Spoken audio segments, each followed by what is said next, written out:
Thank you for coming to the first of today's innovation brief sessions. As you can see, today I'm going to be speaking on the role of silver-ion antimicrobial agents in the battle against hospital-acquired infections. First, just a little background about who we are at LTL Color Compounders. Very quickly, we're a color and additive custom compounder, now in our 21st year of operation. We're located in Morrisville, PA, outside of Philadelphia, and we also have a plant in Dongguan, China, outside of Hong Kong. We work in essentially every thermoplastic resin you can think of, except for PVC. We don't process PVC. We have no minimum order size, so we welcome very small orders as well as large orders. We have a number of proprietary product lines for the medical field. That's our Color RX or Color X line, where we've defined medical-grade resins. ColorFast for general engineering plastics. EcoFast is our line of recycle-based materials, and Surlyn Reflection Series is originally a DuPont product line that we are licensed to produce on a global basis. We're also effective with an announcement this week, an official compounder of Avispire polyaryl ether ketone resins for Solvay. We do custom and toll compounding. Customers can send us their materials, and we will process them for a toll processing fee. We're certified to both ISO 9001 and ISO 13485. And we're the first compounder, actually, in North America to obtain 13485 certification for the medical products. We have a booth here today. We're at booth 344. If anyone is interested in stopping by afterwards, we're just a few aisles over that way. And I have some literature and business cards up front as well. Now on to the talk. Why is there such concern over hospital-acquired infections, or HAIs for short? Well, obviously, I apologize. In the hospital, in any healthcare setting, equipment and device surfaces can breed bacteria. There are numerous common examples of HAIs. For example, ventilator-acquired pneumonia, bloodstream infections, urinary tract infections are a very large group, surgical site infections, and it might sound funny, but it's true. You know, a hospital is a good place to go to get sick. The CDC estimated in 2002 that there were 1.7 million cases of HAIs per year and 99,000 deaths. A 2005 survey by the Association for Professionals in Infection Control and Epidemiology estimated there were 1.2 million cases a year of just MRSA, methicillin-resistant staph, alone, with 48 to 119,000 deaths. The CDC estimated in 2007 that the cost of treating HAIs was in the $28 to $35 billion range. And then, most significantly, money talks, nobody walks. After 2008, Medicare stopped reimbursing hospitals for treating HAIs. So that really started to put the pressure on the industry to cut down on the frequency. Now, silver is one of the tools that can be very effective in the arsenal of methods to reduce HAIs. There's a long history with silver, going back to ancient times, where it was known that silver coins placed in water would preserve the purity of the water. They didn't know why, but it worked. In more recent times, for well over a century, silver nitrate was used in the eyes of newborns to prevent infections, and still is in many parts of the world, although in much of the developed world it's been replaced by other materials. Silver nitrate is also used in burn ointments and treatment. So it's been known for a long time that it's very effective at inhibiting bacterial growth on surfaces. And of the metal ions, it is by far the most potent of the ions compared to, for example, copper, zinc. They do have some efficacy, but silver is considerably more. Some examples of where it's now used in medical devices are catheters, IV tubing and components of IV systems, infusion tubing, urinary tract devices, catheters, etc., wound care, and some durable items. And overall, you can say it's a valuable component of a comprehensive hospital-acquired infection management system that does need to include personnel hygiene as well as equipment and surface sanitization.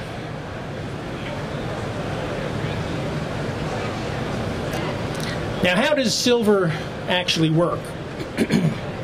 Well, first of all, it's delivered in the form of ionic silver that is bound or carried in an inorganic matrix, which is then incorporated into the plastic through compounding. So it's incorporated throughout the material.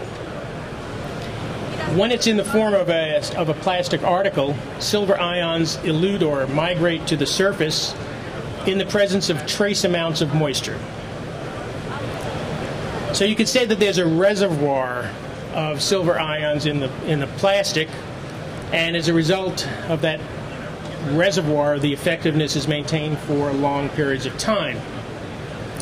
Once out and in the presence of the microorganism, silver binds to the surface, to the cellular surface, and it can burst the cell wall, or even more importantly, is transported into the cell. And once inside the cell, it incapacitates the cell's energy generation mechanisms, and it also disrupts the DNA replication process. And as a result, the microorganisms fail to replicate, and the bacteria count decreases considerably over time, over a period of some hours, typically. So that's an important consideration. It's not an instant sanitizer. It doesn't kill bacteria immediately, but it suppresses growth, maintains a low level, and that's why it needs to be used as part of an overall HAI management program. Some typical efficacy results. These are studies, these results are based on sample plaques that we prepared in our lab and submitted for testing against JISZ 2801. That Japanese industrial standard is the most commonly used. Much of the development of silver ion antimicrobials was done in Japan, and the largest volume of use is still in Asia. Partly, I think, because the regulatory climate is a little more favorable to the use of these materials. We'll talk about the regulatory situation later on. This method measures reduction of Staph aureus and E. coli on the surface of plastic plaques after 24 hours. And it actually compares a treated plaque to an untreated plaque. And what we see in terms of percent reduction of the bacteria count with as little as 0.5% of antimicrobial that we prefer to use, and there's a lot of grades out there, but we're using primarily one type. It's summarized here. You see that in polycarbonate, we got greater than 99.999% reduction. For staph, 99.99. Now, in the industry, they like to talk about log reduction. So a 99% reduction means there's 1/100th left, which is considered a log 2 reduction. So this is log 5. This is log 4 reduction. Similar results in ABS. A little lower in olefins, because the more hydrophobic the polymer, the less moisture is absorbed into the surface, and therefore the efficacy drops off a little bit. This can be overcome with higher loadings in many cases, so it's not a really major problem.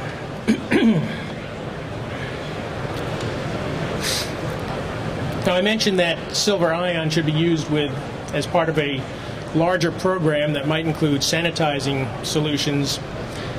And we actually were asked this by a customer, what happens to the silver ion antimicrobial if you subject the surface to, say, a chlorine bleach solution. So we ran some studies in our lab where we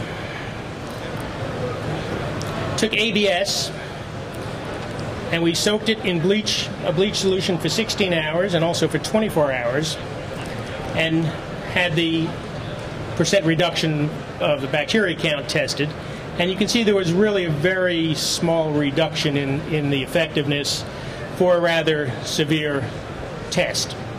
So from this we conclude that you don't see sort of an interference between the two.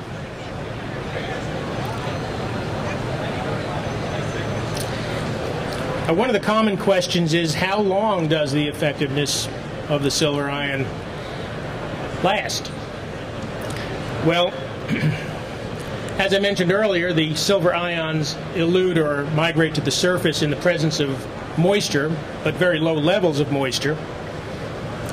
So this begs the question, what happens when something is exposed to a lot of water for a length of time?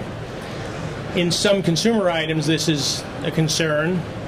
Bathroom fixtures, for example, that might be washed on a frequent basis. The Society of Industrial Technology for Antimicrobial Articles in Japan defined some years ago a test to simulate this, where they do a 16-hour 25 centigrade test that they feel simulates 5 years of sort of normal washing of the surface. And we had samples, we submitted samples prepared in our lab and had them tested. And we maintained this level of efficacy after the 16-hour soak. Still log 5 over log 4 for these bacteria species. So exposure to significant amounts of water does not tend to pull out most of the silver very quickly. It remains effective. All right, some of the advantages of the silver ion approach. First of all, safety. It's low toxicity. There's a long history of use. In fact, let me jump to the next slide regarding toxicity. You can see the acute oral toxicity is greater than 5,000 milligrams per kilogram in mice. That's a very low toxicity. I mean, that's 5 grams per kilogram of body weight. For the average adult, which is 75 kilograms, you're talking about 5 times 75. That's a lot of material to consume. It's not a skin irritant or sensitizer. It's not a mutagenic agent. So actually, it's quite safe. One of the other advantages is its longevity. Remember, it's compounded throughout the material. It elutes gradually and continuously. You have this reservoir of silver, so you could say it's self-replenishing at the surface. It's not affected by wear on the surface of the article or accumulation of dirt. That is not the case for some other types of, for example, some of the organic antimicrobials. It's adaptable to essentially all resins and processing methods. It's very heat stable, not degraded at typical processing conditions. It maintains physical and mechanical properties in the resin. You don't see any significant loss in tensile properties or impact strength, etc. You can maintain clarity in transparent resins. There might be a slight loss in some cases, but very, very slight.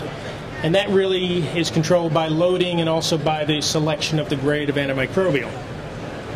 Organisms do not develop immunity to silver. There have been a number of studies that indicate that that sort of immunity does not occur as it does with many other materials. For example, the typical antibiotics that you think of. And it's cost effective. It's not inexpensive, but it's cost effective. It works. We're looking at under, it depends on loading of course, but under 50 cents to $1 per pound of material, maybe significantly under that.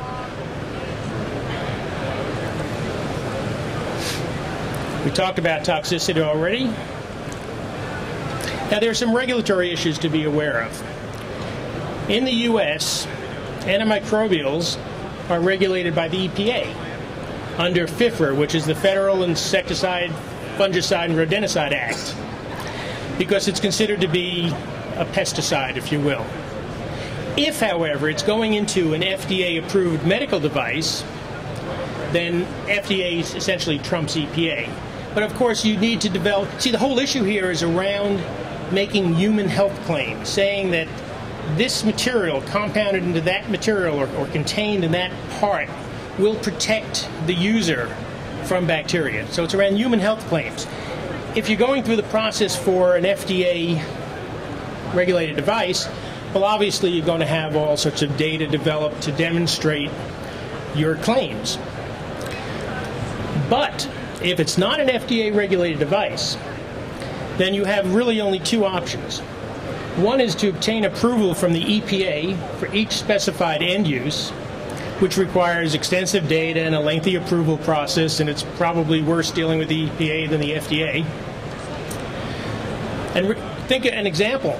If you pick up a garden insecticide and read the label, remember it usually says uses not on this label are illegal, and it lists very specifically aphids for roses and this bug for this thing, and each of those is a registered use. So what that means is that the silver antimicrobial would have to be registered for use in hospital trays, registered for use in handrails, registered for use in toilet seats, whatever. However, the EPA, for some reason, don't ask me why, created an exemption for antimicrobials, which allows only claims that the product itself is protected from odor, discoloration, degradation. No human health claims can be made. And you see this all the time. If you've ever gone into, say, Sports Authority and picked up a pair of socks that says contains such and such antimicrobial, it'll only talk about preventing odor in the garment. It'll never talk about, use language that implies a human health advantage, because you can't. And if you do, there are very severe penalties. The EPA has gone after some big manufacturers. There was a case some years ago involving, I think it was a coating in the drum of a washing machine from an overseas manufacturer, where they were very clearly making human health claims that this antimicrobial prevented bacteria from growing in the clothing, which was safer, et cetera, et cetera. And they were fined heavily for that. So that's a restriction, and it may, in fact, to be honest, have restricted some of the opportunities for antimicrobials here. And I think this is the reason you see them used more widely around Asia, including Japan, which is a pretty regulated society. But I think that it's not as strictly regulated, and they were able to get around that. So it's something to be aware of when you approach this. So just to wrap up, I'm a little ahead of schedule, but you can say that silver ion antimicrobial agents are a valuable tool in the arsenal of hospital-acquired infection countermeasures and should be used to complement other methods such as improved personal hygiene, equipment sanitization. So now I'll take any questions that you might have.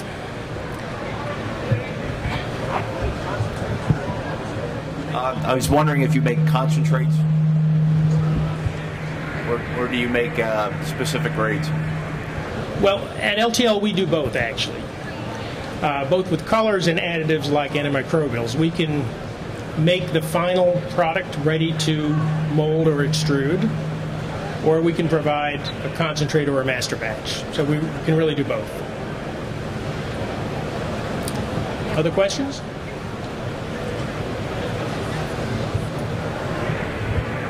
Can you talk a little bit more about the clarity? Well, I can say that we have worked with it in polycarbonate and seen only the slightest loss in light transmission and just minimal change in haze.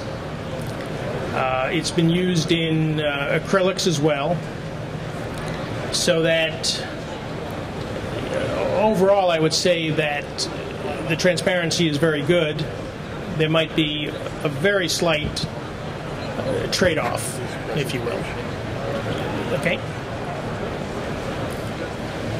The question was, have we run studies to define the parts per million of silver extractability? And the last part was? Can you use the silver ion for food application? It is approved for food applications. Yes, it is. Those data are available. I don't have them, but I know that that kind of information has been developed. It's very low, that we know, so that data could be obtained. Well, thank you very much.